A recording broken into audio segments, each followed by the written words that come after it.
Hello, pet parents. I'm Robert Semrow, and I am joined by a very good friend of mine, Nikki White. Hi, Nikki, how everybody. you doing? Good. How are you? I'm good. So we are taking on the probably most asked question For sure. in the pet world. I know I get asked this all the time. You get asked this all the time, Every day. which is the whole point of our show, Can My Dog? But this is, you know, will my dog, should my dog, how can I, all these different things wrapped up into one. Today we're going to be focusing on, can my dog have human foods? That's right. That's right. And we are super excited to tell you that maybe. I love the answer is yes, no, maybe, sometimes, and it depends.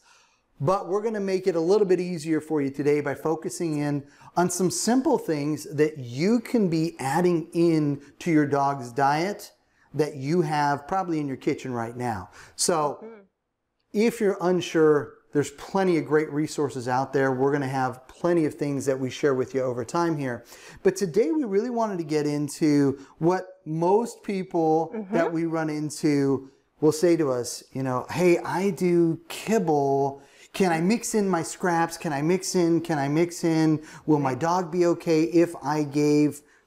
You know, great questions. The idea here is everybody wants to elevate, you know, and we love that because most people are feeding this. That's exactly right. So we have this hashtag over on my Instagram account that we like to make kibble better.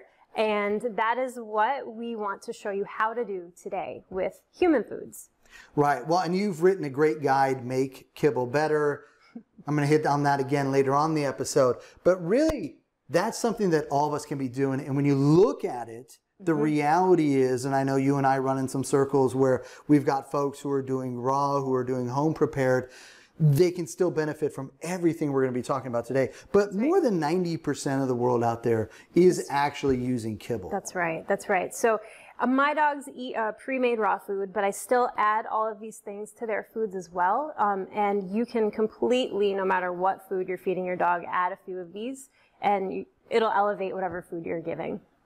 So let's start off here with sardines and eggs. Okay, so these are literally my favorite things to give my dogs, or any dog really, because they're so exciting to watch them eat it when you give it to them. So it makes you feel good and you know that it's really healthy for them, and it's amazing. So this first thing here is canned sardines in water.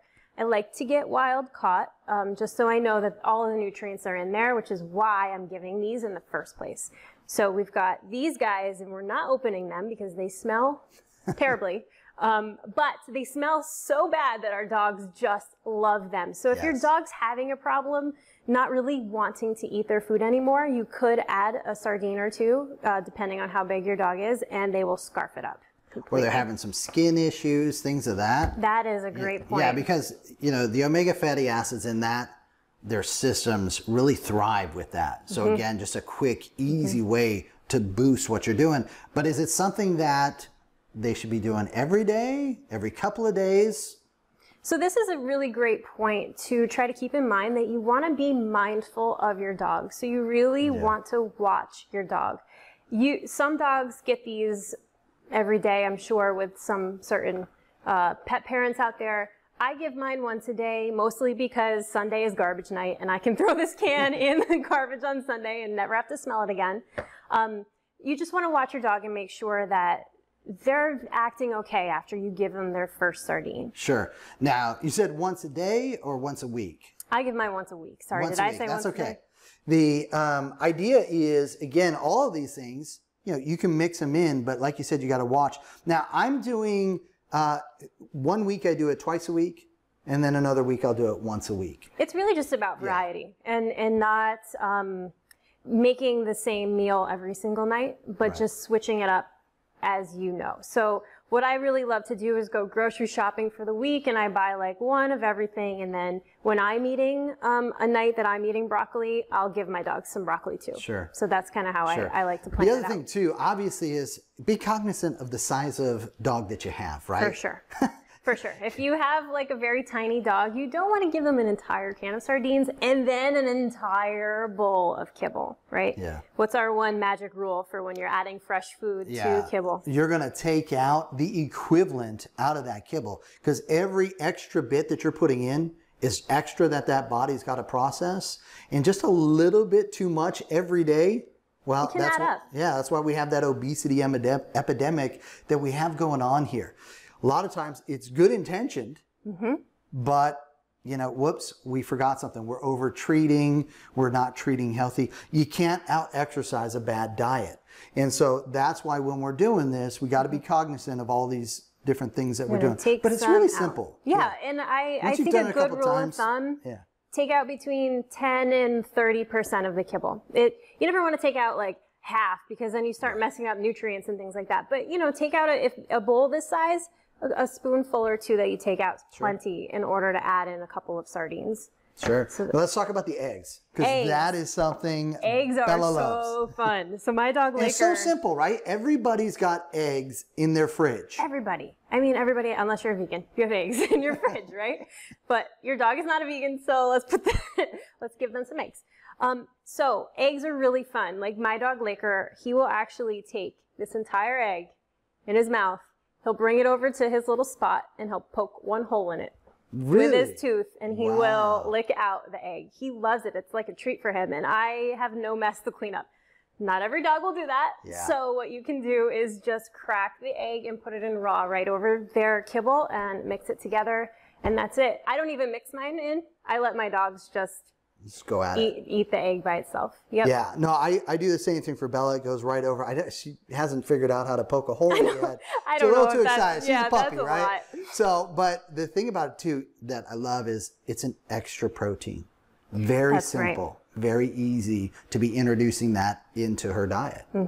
And if you have these from a farmer, not the grocery store, you can actually give them a little bit of the shell too, and that has extra nutrients and all the good stuff in them.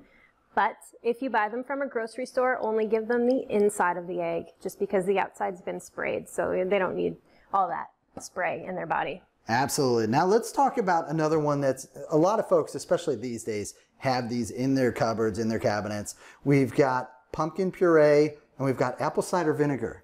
Yes, and let's just start off right now by saying this isn't pumpkin pie. Very important. Very important difference. Yeah. This is just purely, my can is organic pumpkin puree, so it's literally just pumpkin that's been pureed. And apple cider vinegar I like to add on separate days usually. That's kind of a lot going on there, but it's a really great way to help their digestive tract. And when your digestive tract is healthy, all the nice, good bacteria flourish in there, and that helps your immune system become stronger. So these are really great things to add to your dog. Yeah, especially the pumpkin puree. I mean, we hear about this all the time. Oh, my dog has this intestinal issue going on, or that one. It's one of those wonderful balancers, has a lot of fiber in it. That's right. So obviously works well with a dog's body system, and that's what we're trying to do. And if you're a poop detective like me, with your little plastic bag over your hand, making sure your dog is completely healthy, I know that you do that, then these are really great things to add to make sure it makes your poop detecting easier. That is so true. All right. From poop detecting to broccoli, two different ways. Cauliflower and kale. Let's talk about this. These are really easy and really great foods to add. My dogs love to just eat broccoli. And I think your dog does too. Oh, absolutely. Right? Bella loves it raw. She loves it steamed. And she'll eat it like this, right? Absolutely. But I know some dogs that will completely turn up their entire meal if one piece of broccoli lay on top of the rest of it. So if you can find riced broccoli, or you can cut it up and chop it up yourself. Put it in your food processor. You can just put it in, or like you like to do, blend it up. You like to blend things together. Absolutely. So maybe one nice blend is this apple cider vinegar and the broccoli together. Yeah. That's just one thing you can do. I had one of those dogs, Sugar, my dog with the titanium leg. I could try and bury it, hide it. It didn't matter. She'd detect it out, bring it over to me wherever I was, drop it at my feet, stomp her little feet to say, oh, no, you didn't. So I would have to go and get creative with these things. And I love what you're talking about, maybe combining the two, because sometimes I'd have to make it, you know, a gravy or a puree. And you know, what's funny is at that point, she didn't mind it. It was something new, it was a different texture, and it really worked well. So, you know, get creative, have some fun. I think the other thing that's just so great too is the impact it has on us as you know, pet parents. That's a great And we point. talk a lot about, you know, that wellness, the symbiotic cycle between us and our pets. And this is another one of those where you're getting a benefit that can't be described because everybody's just so tickled. It's like when your kids are first learning to eat vegetables and fruits and, you know, get away from the sugary and the bad things. And it's so funny because guests will come over and they'll be like, oh, hey, can I give, you know, your dog a treat? I'll be like, absolutely. What do you want? Carrots, broccoli? What? You know, and it's just, yeah. Where's the meat? And we all elevate, you know, where's the unhealthy crunchy, you know. This is a great way to be introducing it. And again, it's something that what we started off with here, human foods that you probably have already available. Think about it. Very easy. Very easy to mix in. Now we got cauliflower here. Super great anti-cancer food. It's got a lot of anti-inflammatories and like, it's just like a superfood. This thing is so great to eat. Lots of vitamins. I like to blend this one up. My dogs don't love this as much as they love the broccoli. They will eat it though. So this is one of those things that you can add like whenever you have it around the house and just chop it up and throw it in. Yeah, and just to follow that up too, this is another, I was like most dogs, you know, cauliflower was not my favorite, a little bit bland. Bella loves it. And now all of a sudden I find myself switching out different things. See, There Bella loves it. And I'm using it in different ways. I'm using cauliflower rice. I'm making, you know, different, you know, faux pastas out of it. Yeah. So really a versatile ingredient as well. But again, as you said, really wonderful to have in there. And then kale. Kale is another great one, packed with vitamins, minerals, every nutrient you can think of. You can bake it. You can make it into chips and make that into treats.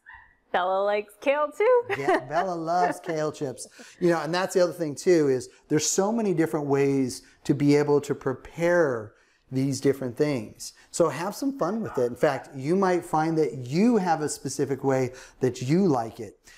But one of the best things to do that I would certainly think everybody would benefit from is to go get that guide of yours. Oh, yes. So how can they do that? There is a guide out there where I break it down into which things to feed when, so you don't get overwhelmed. Like, there's a lot of greens right here. Do I have to add all the greens every day all at once? No. So I laid out a process. It's made of 3 lists of these 3 types of foods we just talked about here. And it gives you a guide on a step-by-step how to do all this in your kibble. So it's a really great place to have that. You print it out, keep it on your fridge, and just keep rolling with it as you buy your own groceries. You can find that on my website. That's pupsandpeople.com. It's right there at the top of the homepage. Yeah, and one of the things, obviously, look, there's so much more to know about these and so many other ingredients. And we're going to dive deeper into them as time goes on and the show goes on. But as a starting basis point, we really wanted to get this out there because, again, so many people ask us this on all of our different avenues and social media and just meeting us in person. For those of you who follow me, who don't follow me, you can find me at Pet World Insider, petworldinsider.com, YouTube, Facebook, all the rest of that. I'm there. The easiest way is at Pet World Insider. I know you've got a tremendous Instagram account. I usually spend most of my time on Instagram, to be completely honest, all day long. It's at Life with Laker, L-A-K-E-R. It's my dog. So, hey, listen. This has been a fun show, but it's all because of you all. And you go, wait, Rob, really? Yes, because you keep asking us these things. We're going to keep doing these shows. So make sure you reach out to us. What things do you want to know? Again, we know wonderful experts that can take you from where we're starting to where you want to go, but it all does start here. and that is with the foundation. That is answering the basics and feeling more comfortable about doing better for your dog. So thanks for joining us here on the Can My Dog wonderful show. Nikki, thanks. Really appreciate you bringing all this. I know Bella's chomping at the bit to she's get ready. into this. Hey folks, thanks for joining us. We hope to see you again soon.